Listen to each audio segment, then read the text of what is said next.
sinasabi nila, matira at matibay. Kayo ang pinakamatibay at pinakatalentado sa mga cooks na sumabak dito sa Kitchen Superstar. Napakasarap talaga na kasama mo ang pamilya mo sa lahat ng laban na pwede mong harapin. Pero aside from your families, narito pa ang pwedeng mag-motivate sa inyo at para magpa-inspire sa inyo lalo na ibigay nyo ang inyong 100% best performance sa final showdown ng Kitchen Superstar. Ang magiging kauna-unahang Kitchen Superstar ng bansa ay mag-uuwi ng 100,000 pesos worth of home appliances from Hanabishi. Isang Royal Caribbean Asian Cruise Package for 4, courtesy of Arpan Air. Aba! At ang pinakaasam-asam ng lahat, ang cash prize na 1 million pesos, tax-free.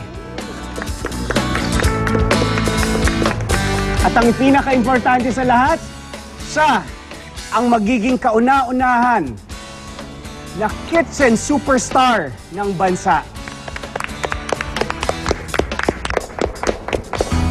Well, the three of you, congratulations. Isang mabilis na sagot. Anong gagawin mo sa 1 milyong piso? Pantulong sa family.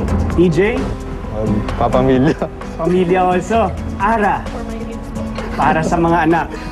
Alam namin na lahat ng effort nyo dito sa Kitchen Superstar, ginawa nyo for some very special people in your lives. At yan ang inyong mga pamilya at kaibigan. Unahin natin ang pamilya ni Ting. Nandito ngayon kasama natin ang dalawang auntie ni Ting at isang pinsan. Ano ho ba ang masasabi nyo na si Ting ay maaaring maging kauna-unahang Kitchen Superstar? Naiiyak si Ting. Kaya mo yan. Very proud kami kay Ting. Kasi talagang, yan talagang pangarap niya. Bata po ba si Ting, nakitaan niyo na talaga ng hilig sa pagluluto at talagang sa kusina gustong maglaro at hindi sa Sa playground? kusina talagang, nung maliit pa siya, sa lola na nakadikit lagi. Tapos pag nakikita niya yung lola na nagluluto, pati siya rin, luto, hanggang sa paglaki niya. Okay, maraming salamat po. Thank you po. So, lola pala, lola's girl ka. So, sa kanya talaga natuto lahat. Inspirasyon. Lutong nawe. Kausapin ng lola. Lola, saan ka man naroroon, utang ko lahat sa'yo ng kung ano ako ngayon. Salamat at pinalaki mo kung ganito at saka kung para sa'yo itong laban na to. I'm sure gagabayan ka ng lola mo ngayong araw na ito.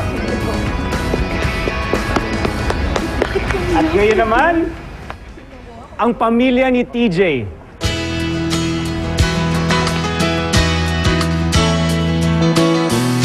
Masaya ako kasi nandun sila. Makikita nila. Pero hindi ko na lang sila tinitingnan para hindi ako ma-apektuhan ng stress nila. Magandang araw po. Welcome po sa Kitchen Superstar. Isang tanong lang po kasi lahat kami namimisteryosohan ho dito sa apo nyo. Tahimik po ba talaga to sa bahay?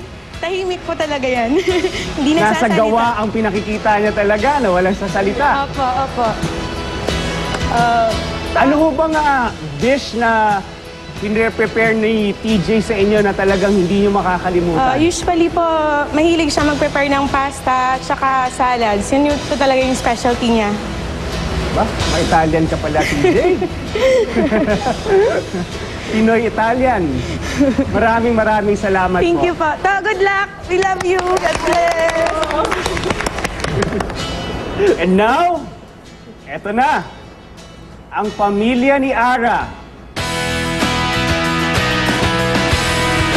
Nandito ngayon kasama natin ang dalawang anak ni Ara, sister, at syempre ang love of her life, ang kanyang asawa. Pulang-pula, magdadala ng swerte para kay Ara ang kulay na yan. Sir, ano po bang mensahe natin sa napakagaling na cook na asawa ninyo? Ano lang, masaya ako dahil nakaparating siya dito. At Mahal ko siya, yun lang. Ah! yan ang napakasarap na banggitin sa'yo, mahal mo sa buhay. Love you. Kasi hindi naman ako ganun ka-emotional or talagang ano. Happy lang ako, lalo na nandun yung panganay ko. Kasi I'm doing this talaga para sa mga kids ko. Lalo na yung panganay ko na gusto ko ma-inspire siya para tuparin din niya yung pangarap na maging chef, di ba?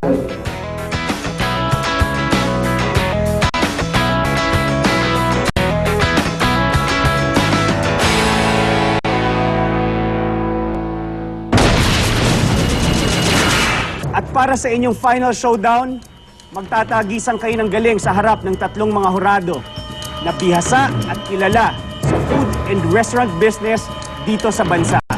Ang tatlong mga hurado na ito ang ating magiging masters of the table. Ngayong